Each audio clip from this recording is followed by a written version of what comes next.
episódio do Pediatra Cast. E vamos falar hoje sobre um assunto extremamente importante na nossa rotina da pediatria, que é o uso de chupetas e bicos para as crianças. E como nossa convidada hoje, trouxemos uma fonoaudióloga, a doutora Dalva. Oi, Dalva, tudo bom? Oi, Raquel, é um prazer enorme estar aqui falando sobre a questão da fonoaudiologia, no uso dos bicos, das mamadeiras e como essa relação vai impactar na fala e nas questões miofuncionais, nas questões anatômicas, em relação ao desenvolvimento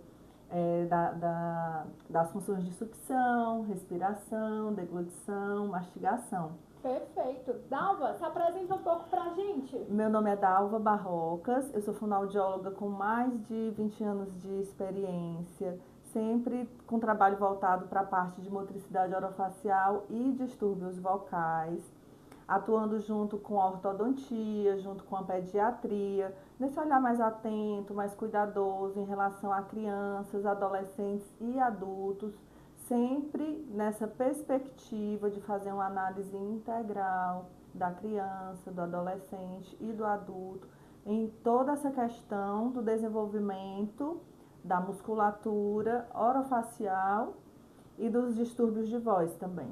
Perfeito. A gente sabe que os fonoaudiólogos, eles são, assim, parceiros extremamente importantes na nossa prática da pediatria no consultório. Por quê? Eles ajudam a gente nas crianças que têm gagueira, né? Que têm problemas de dicção de algum tipo de fonema, crianças também que têm dificuldades, né? Bebês que têm dificuldades com a amamentação, sim, eles são nossos parceiros importantíssimos nesse primeiro momento da vida do bebê.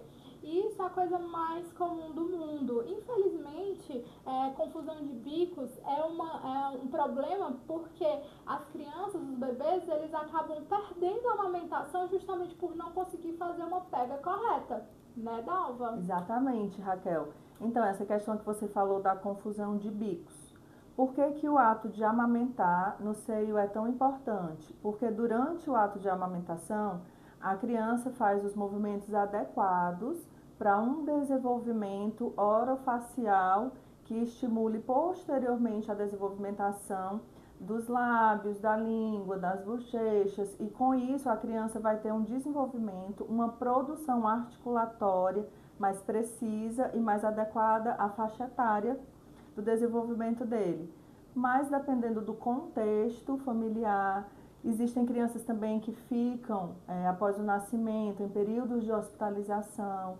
Aí nesse caso, dependendo também da orientação do pediatra e da fonoaudióloga competente para isso, a criança pode fazer uso de chupeta durante o período de hospitalização, mas sempre lembrando que o desenvolvimento facial e também o crescimento facial vai ser mais beneficiado com o uso exclusivo em determinado período de amamentação no seio. Mas, como eu digo, depende do contexto familiar de cada bebezinho. Sim, a gente acaba liberando mais isso no contexto hospitalar, né, para os prematuros. Afinal, eles têm uma necessidade de sucção, de ficar chupetando, até para se manterem mais calmos, né? Outra coisa que eles também, como eles nascem com baixo peso em geral, né, um peso bem baixo, eles não conseguem ter força suficiente para mamar o peito diretamente, né? Então, eles acabam precisando fazer uma amamentação mais passiva, né? Em que você fornece por uma canulazinha, ou então pela própria mamadeira, para eles conseguirem se alimentar, porque senão eles realmente não vão conseguir sugar o seio. Mas uma coisa que eu vejo na nossa rotina diária é uma coisa chamada relactação, né? A gente acaba usando bastante da relactação, nesses casos, até para evitar colocar bicos, né? Como é que é a sua visão em relação à relactação? Em relação à questão de relactação, é muito importante para esse processo de recuperação mais rápida possível do bebezinho.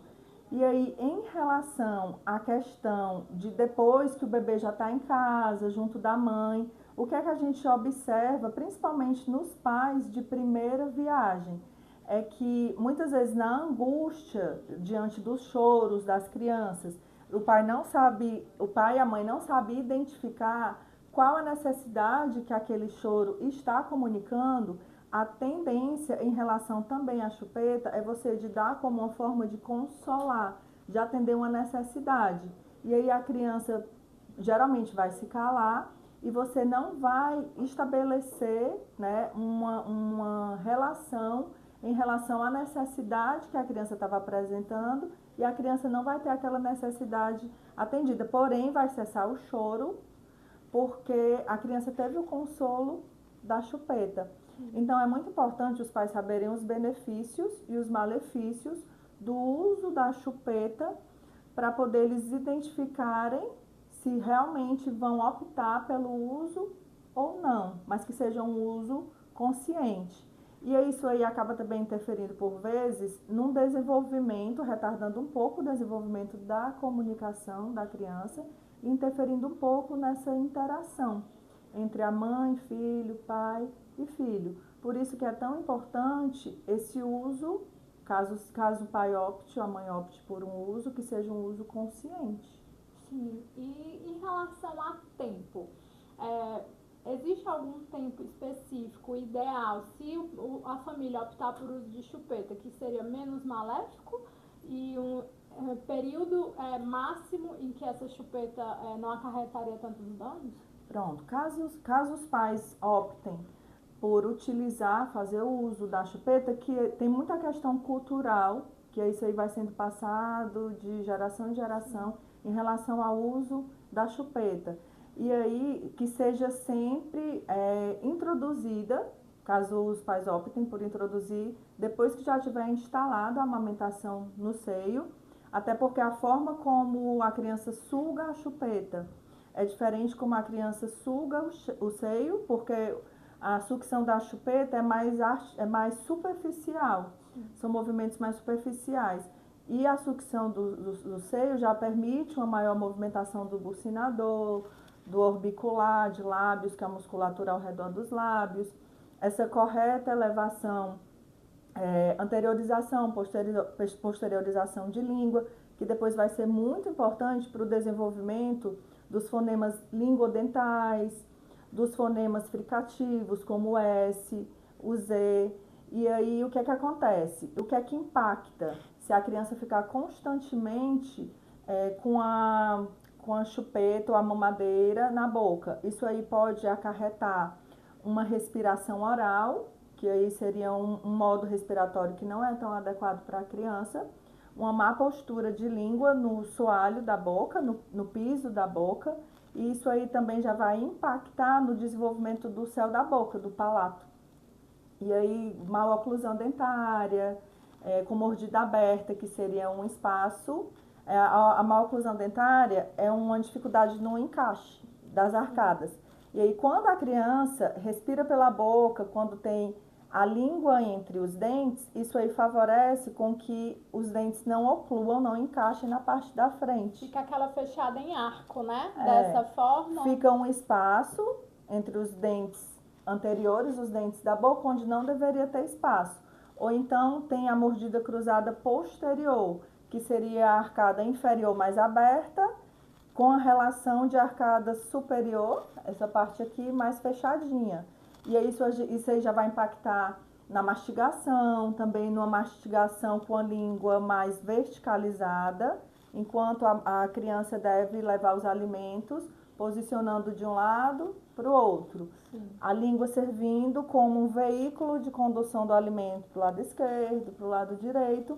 E aí, no caso desse uso de chupeta prolongado, vai ocasionar toda essa disfunção dos órgãos articulatórios para você produzir bem os fonemas.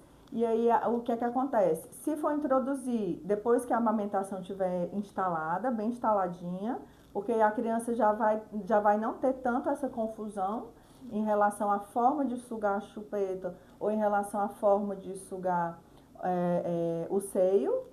E no caso de retirada, que não seja também de uma forma brusca e que seja por volta de 1 ano e meio, 2 anos, porque aí ainda vai dar tempo da criança conseguir reverter esse quadro. Caso já tenha um desvio funcional, ou um padrão inadequado de língua, de lábios, de respiração. Ou então também se a criança já tiver com um comprometimento anatômico, que seria essa questão mesmo de dificuldade na oclusão, uma deformação já, mesmo de estrutura óssea, de estrutura dentária, e aí ainda dá tempo de reverter isso, sem muitas vezes precisar de uma intervenção de ortodontia, porque quando isso é muito prolongado, esse uso da chupeta ou da mamadeira é muito prolongado, isso aí vai acabar acarretando com que a criança necessite mesmo de uma intervenção ortodôntica, com aparelho. Às vezes precisando daqueles aparelhos em forma de capacete também, um que separe, que como você tinha falado, que há um estreitamento da arcada superior. Então é preciso usar um aparelho que afaste essa arcada, porque o palato faz isso. Em vez de ele ficar arcado assim, ele fica assim, em forma de tenda. E vai fechando aqui a mordida de cima. E para a gente ter uma mastigação perfeita, precisa ter o encaixe, né? Dos sisos, dos molares, precisa ter o encaixe deles todinho para poder triturar direitinho o alimento. Às vezes a gente vê até a criança engasgando e não sabe por quê, porque ela não consegue triturar o alimento da maneira correta, né? Mastigar o alimento direitinho e ela começa a deglutir ruim, a engasgar, né? Então, assim, esse tipo de defeito anatômico que gera na criança a longo prazo, a criança vai precisar de tratamentos cada vez mais prolongados, porque você está mexendo com estrutura óssea, não é só com posição de dente. Então, aqueles aparelhos de capacete, ou então que eles pegam o palato justamente para conseguir baixar a tenda do palato, vai ser um tratamento bem mais prolongado e, por que não dizer, mais traumático para a criança, afinal aquilo ali é bastante desconfortável, né? Em relação ao uso de mamadeiras, existe uma equivalência, um é tão ruim quanto o outro, tanto faz, ou então um é pior do que o outro, eles entram na mesma questão? O que é que acontece, Raquel? A questão da chupeta, geralmente a criança pode acabar criando uma dependência até emocional da chupeta, como uma forma de consolo mesmo. E o pai na ansiedade de querer consolar a criança, porque às vezes o pai e a mãe se aperreiam quando veem a criança chorando e não consegue identificar a causa. Então a mamadeira, ela fica mais para os momentos de alimentação, então são momentos pontuais. Sim. Então, e já a chupeta ela entra em boa parte do dia, às vezes, inclusive até durante o sono, né? A criança ela só dorme se for de chupeta e só permanece dormindo se for de chupeta. Então acaba que a chupeta, pelo tempo prolongado, acaba sendo mais maléfica, né? E a chupeta tá mais à mão. Tem pais também que colocam a chupetinha pendurada aqui. Então a criança, sempre que ela sente aquela necessidade, que ela às vezes nem sabe mais identificar qual é, mas ela já está com a chupeta ali e já coloca na boca. E aí a língua, ela fica posturada de forma incorreta e às vezes aquele hábito também, que a gente chama de hábito deletério, né, que é um hábito maléfico, se muito prolongado, se muito frequente, a criança acaba realmente criando essa dependência. Sim. E a gente sabe, assim, alertando aos pais, essa dependência de chupeta, pela criança se sentir confortável pelo ato da sucção, ela tem um tempo limite. A gente sabe que até mais ou menos os 10 meses, 1 ano, é que a criança acalenta com a sucção. Após isso, é hábito, apenas isso, né? Então, assim, é por isso que a gente dá ainda um tempo maior, até 1 ano e meio, pra gente tirar, mas acalmar com sucção tem um tempo bem curto, né? Sim, Raquel. E outra questão também, você falou da mamadeira e eu lembrei. Alguns pais utilizam o corte do furinho da mamadeira, que é justamente para o líquido ou o pastoso ser ingerido mais rapidamente. E isso aí ainda interfere mais ainda, porque os órgãos não estão sendo bem estimulados. Os órgãos, língua, bochechas, lábios. E aí a criança não faz os movimentos de uma forma tão precisa, de uma forma tão enérgica, no sentido mesmo de desenvolver essa sucção adequada. E aí, como eu falei, a gente precisa de que essa língua esteja bem posturada, com bom tônus, uma boa força muscular, para que a criança faça movimentação, essa pressão na parte superior, até como forma de desenvolver as arcadas dentárias, desenvolver a questão do céu da boca, do palato.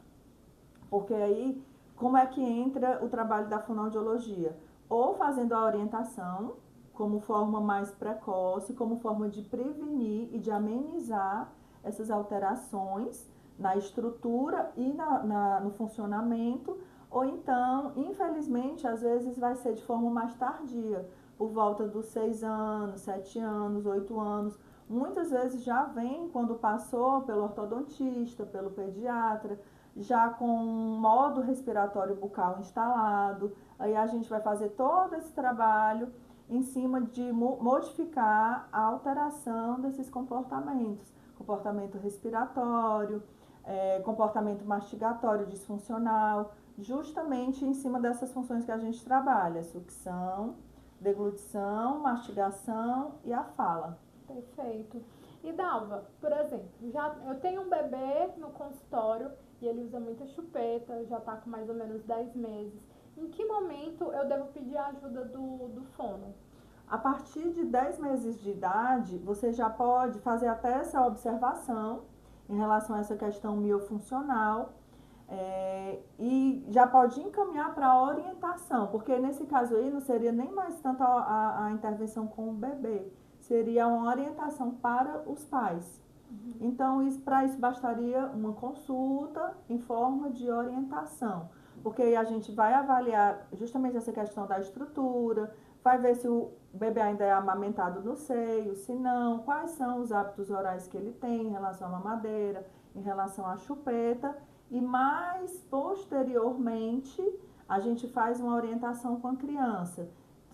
Por exemplo, se a criança tiver uns 2 anos de idade, então a gente vai avaliar também todas essas estruturas da criança, como é que está em relação à sucção, mastigação, como é que está em relação até à aceitação do tipo sólido, líquido, pastoso. Então a gente faz toda essa observação, toda essa análise, mas o momento para intervir mesmo como forma de terapia seria por volta de 3 anos aproximadamente, 3, 4 anos de idade, porque a criança já tem um nível de consciência maior em relação até a fazer essa prática de exercício em casa. Entendi.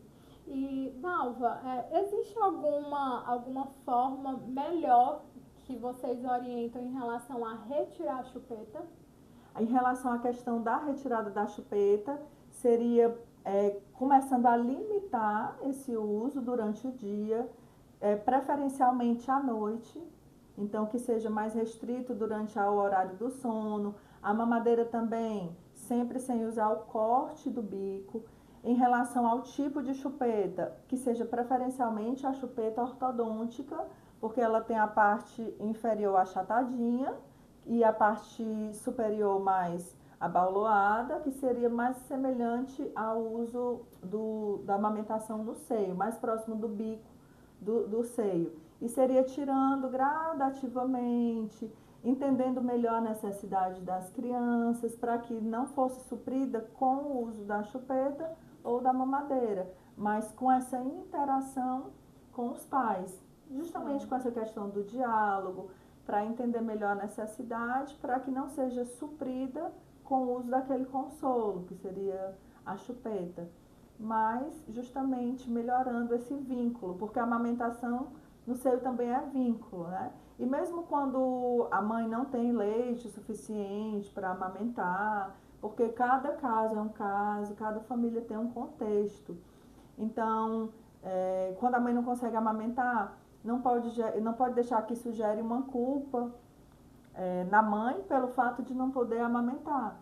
Porque ela pode ter o filho ali junto de si, sentindo o contato, sentindo a pele, acalmando com a música, acalmando, ninando a criança. Então, existem várias formas de trabalhar dentro de cada contexto familiar. Para que não seja um processo traumático, né? Exatamente. Mas o que você acha daqueles pais que fazem furos no bico, cortam a pontinha do bico? O que é que você acha desse tipo de conduta? Pronto, essa conduta também não é uma conduta correta, porque aí já está interferindo também até na questão da higienização, a questão até das infecções que você deve se deparar no consultório também. Então tem toda essa questão, porque aí tem a questão até da entrada do ar, também no bico, pelo furinho. Então todas essas, porque na hora que os fabricantes vão produzir, eles já têm todo ali um estudo, toda uma forma de produzir aquele material. E quando os pais adaptam por conta própria, sem conhecimento, acabam podem produzir um problema a mais para a criança. Sim, inclusive o tipo de infecção mais comum relacionada a isso são as candidíases, né, orais, que são aquelas placas esbranquiçadas. A gente está deixando aqui as fotos para vocês verem, né, de todas essas coisas diferentes que a gente está falando. Então, a candidíase, a criança ela vai ficar babando bastante, com dificuldade de deglutir, sentindo muita dor, chorando muito, principalmente na hora de se alimentar, né? O tratamento também exige tempo, né, paciência, porque como se trata de um fungo, são infecções que a gente trata aí por pelo menos 2 semanas, né? Então, é o principal tipo de infecção e que acontece justamente por causa disso, né? De contaminação dos utensílios que a criança usa, o bico principalmente, né? Porque afinal a nossa cavidade oral é cheia de micro-organismos, fungos, bactérias, vírus, e a criança passa o dia no bico, né? Então aquilo ali acaba sendo uma fonte de contaminação para a criança se aquilo ali não for bem higienizado. Exatamente, Raquel. E aí, o que é que a fonoaudiologia, em associação com pediatria, com ortodontia, o que é que um profissional faz em relação ao outro? Cada um dentro da sua especialidade. Por isso que é tão importante um momento desse que a gente está produzindo aqui. Porque a gente entende que você fazendo um trabalho entre as especialidades integradas, a gente pode oferecer o melhor suporte para a família. Então é muito bom esse intercâmbio entre os profissionais, porque um enriquece e colabora com o trabalho do outro. Sim, até porque, por exemplo, eu na pediatria, a gente tem uma conduta que às vezes é diferente da fonoaudiologia. Infelizmente, na faculdade, a gente não tem uma disciplina, né, que junte todas as especialidades para saber de todos os protocolos, né? Tipo, ó, quem é pediatra tem um protocolo tal, nesse momento é que a gente vai chamar a fono. Não, infelizmente a gente acaba aprendendo com a prática diária e com esse tipo de conversa, né? Tipo, quando que eu devo mandar uma criança para vocês, né? Então, que a gente sabe que a criança, dificilmente os pais espontaneamente vão levar para o fono, né? Eles vão através de encaminhamento. Então, esse tipo de conversa, inclusive esse tipo de canal de informação que a gente está fazendo aqui, é interessante até para nós, pediatras, para a gente entender melhor qual é a realidade. Por exemplo, se eu devo mandar a criança com 1 ano e pouco, com 1 ano ou com 3, né? E a gente sabe que isso daí a gente só aprende perguntando para vocês. Pronto. E aí, Raquel, é justamente como a gente está conversando aqui. Então, o momento de intervenção depende muito. Aliás, o momento de intervenção não. A forma como você vai intervir depende muito do momento que a família e que a criança se encontra. Então, ou pode vir em forma de orientação mesmo, ou então em forma já terapêutica. E o ideal é que, uma coisa que sempre me incomodou muito na prática clínica, logo que eu me formei, foi justamente saber que as pessoas, se elas tivessem tido orientação, elas poderiam ter chegado para o profissional ajudá-los numa fase mais precoce. E aí conseguir minimizar os efeitos, diminuir o tempo em terapia, porque o objetivo da fonoaudiologia não é reter o paciente por muito tempo, mas fazer com que aquele paciente seja bem orientado e tenha autonomia para intervir na sua própria educação. Porque o que a gente faz aqui é uma educação também, não é só, no seu caso, né? Uso de medicação e tudo, mas também trabalhar em cima de condutas da família para que a gente possa prevenir e o paciente não ficar à mercê de desenvolver alguma doença ou de desenvolver um mau funcionamento, no caso que a gente está falando aqui, de estruturas bucais por conta de falta de orientação. Sim, com certeza. Até porque a gente sabe que hoje, antigamente não era assim. Antigamente a medicina era muito medicalizada, né? Tipo, o que isso quer dizer? Tudo tem um problema, tem um remédio, né? E o remédio de tomar, né? Medicação mesmo. Hoje em dia a gente trabalha com uma medicina mais preventiva, em que a gente busca não deixar que o paciente adoeça, né? Tenha alguma comorbidade. A gente trabalha para isso. Uma medicina bem feita atualmente, ela é focada na prevenção da própria doença e, claro, o tratamento da doença quando já instalado. E o nosso trabalho aqui é fornecer informação para as famílias para que se evite com que as crianças elas fiquem com problemas em relação a uma coisa tão simples que é uma chupeta, que parece inofensivo, né? Mas que pode trazer um monte de problema para a família e para a própria criança no futuro, né? Por exemplo, a anatomia toda modificada da face, a criança cheia de olheiras porque não consegue respirar direito à noite, um roncador, né, precoce, e tendo que passar por tratamentos ortodônticos muito traumáticos e demorados, porque só quem usou um capacete sabe como aquilo ali é traumático para a criança, né? Porque é uma coisa esteticamente feia, é muito importante quando bem indicado, mas esteticamente aquilo ali a criança ela passa por um trauma quando precisa usar, por exemplo, no jardim de infância, né? Eu já tive colega que precisou usar e eu sei o quanto que aquilo ali foi uma coisa difícil para ela. Então, se a gente puder prevenir que coisas como essa aconteçam, a gente está, pelo menos para um paciente, a gente está fazendo um excelente trabalho, né? Exatamente, Raquel. Aí, até essa questão que você levantou é muito importante. A questão justamente de uma criança, né, que já está passando para a fase já da adolescência, e aí esse uso de aparelho, dependendo do tipo de aparelho, vai criar toda uma situação que talvez tenha espaço aí para entrar a questão do bullying, a questão dos estereótipos, a questão de você colocar apelidos na criança. Então, tudo isso aí também mexe com a autoestima da criança. Totalmente. Isso aí que você falou, muito importante, a questão de como os pais identificarem. Como é que eu vou identificar? Ah, elas estão falando sobre alteração miofuncional, alteração anatômica, mas como é que o pai olha para a face da criança e percebe isso? Justamente essa questão das olheiras. Sim, a face afinando, também você vê a mandíbula, né, que é esse ossinho aqui do queixo, ele ficando mais retraído, mais estreito, né, a face parece mais longa do que o normal, né, então as olheiras, porque a criança, como ela muda completamente, a forma de respirar, a forma de dormir também modifica, porque afinal quando a gente está deitado a língua cai lá para trás, né? Então aquilo ali obstrui parcialmente. Se ela tiver marcada um palato, entenda, vai dar mais espaço para a língua cair ainda mais. Então a criança ela vai ter um sono não reparador. Então cada vez mais você vê a criança com mais olheiras e ela tem olheira porque tem rinite. Não necessariamente, ela pode estar tendo só um sono não reparador, que a longo prazo vai fazer um déficit de aprendizado no colégio, dificuldade de atenção. Aí você passa por um e outro profissional, aquela criança é taxada de TDAH, de roncador, e precisa passar por uma cirurgia, quando na verdade o problema era muito mais precoce, ela só precisava de ter tirado o bico mais cedo, e não tirando, ter feito uso de um aparelho bem orientado, né? Exatamente, Raquel. Então, perfeito. A gente vê que através dessa conversa, a gente vê como é importante esse casamento mesmo. Sim. Entre as especialidades. Porque tudo que você está falando aí é justamente totalmente associado à questão do trabalho fonoaudiológico.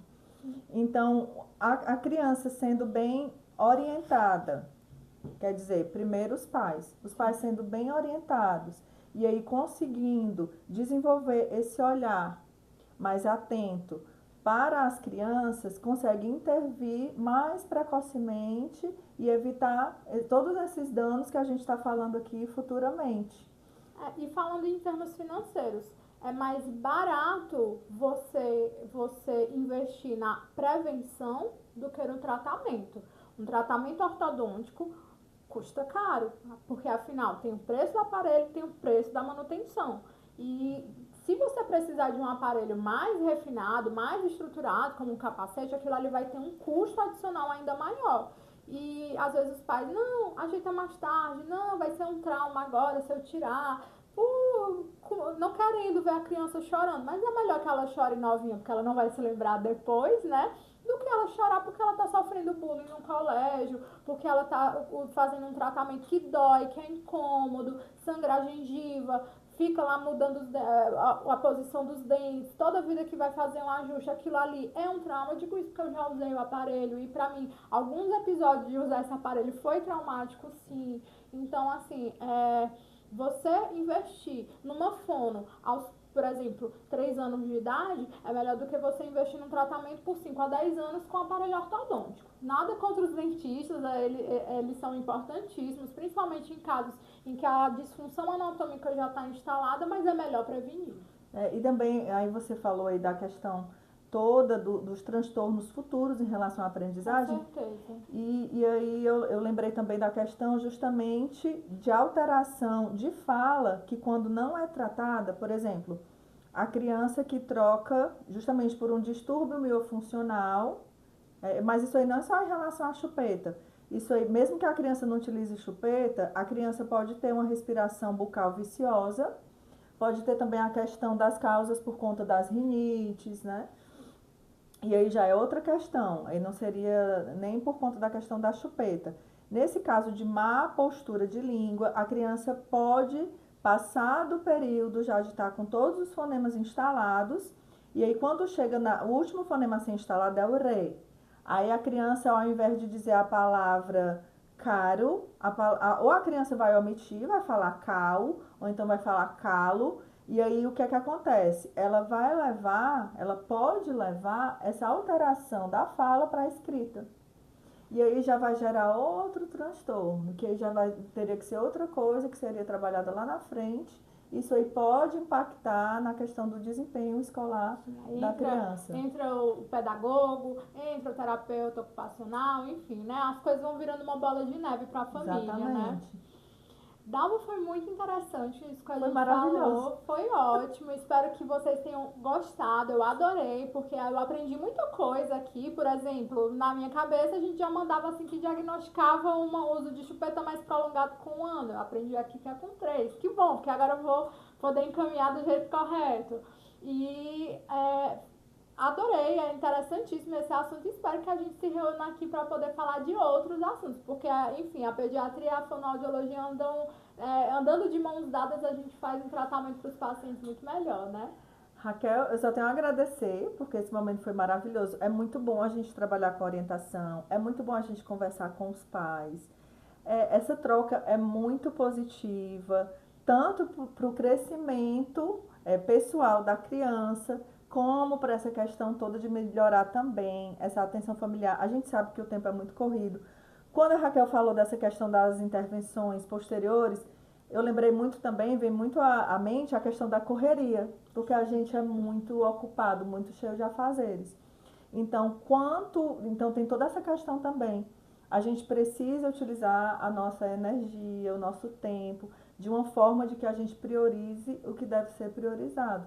E se a gente pode utilizar o nosso tempo atual para prevenir questões que no futuro vão causar todo esse transtorno familiar, até de acúmulo de atividades em relação a consultas constantes, em relação à psicopedagogia, em relação, como a Raga falou, nada contra, tudo a favor a todos esses profissionais, mas se a gente pode orientar no sentido de que essa criança previna complicações futuras, então se a gente pode intervir, é muito melhor. Que a gente intervenha. Então, Raquel, foi maravilhoso esse momento. Então, assim, só resumindo, orientação a qualquer hora. Agora, a questão das intervenções que sejam o menos frequentes possível em relação a trabalhos terapêuticos futuros, porque a criança já teve uma orientação, os pais já tiveram uma orientação precoce. Perfeito. Então, gente, muito obrigada. Até o próximo PediatraCast e um grande beijo. Beijo, tudo de bom.